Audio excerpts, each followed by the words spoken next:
আসসালামু আলাইকুম। আমি ডেইজি জামান। আমার আজকের টপিকস নিজের ছেলের বউকে বৌমায়ের মর্যাদা দিন। একটি মেয়ে শিশুকাল থেকে তার মা বাবার কাছে বড় হয়। চিরচলিত নিয়ম মানতে গিয়ে তাকে একসময় বাবার বাড়ি থেকে শ্বশুর বাড়ি চলে আসতে হয়। তার বাবা মায়ের কাছে সে স্বাধীনভাবে ঘুমিয়েছে, ইচ্ছা মতো ঘুরে বেরিয়েছে। ওই নিয়মটা ছিল অন্যরকম, কিন্তু শ্বশুর বাড়ি এসে তাকে নিয়মটা পাল্টাতে হচ্ছে এবং এক পরিবার থেকে আর এক নতুন পরিবারে অ্যাডজাস্ট হতে সময় লাগছে।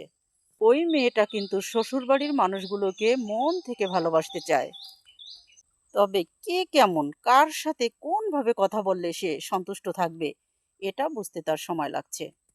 এই সময়টা ওই মেয়েটার জন্য একটা কঠিন পরীক্ষার সময়। প্রতিটি বিবাহিত মেয়ে এই সময়টাতে ছোটখাটো ভুল এবং অন্যায় করে থাকে। এই ছোটখাটো ভুল ও অন্যায়গুলোকে না ধরে সহানুভূতির হাত বাড়াতে হবে। সামান্য ভুল ত্রুটি ধরে তাকে যা খুশি তাই বলে কষ্ট দেওয়া যাবে না। তাকে নিজের ছেলের বউয়ের সম্মান দিতে হবে এবং ভালোবেসে বুঝিয়ে শিখাতে হবে।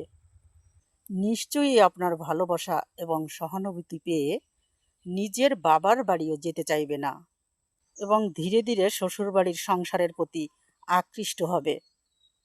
সবাইকে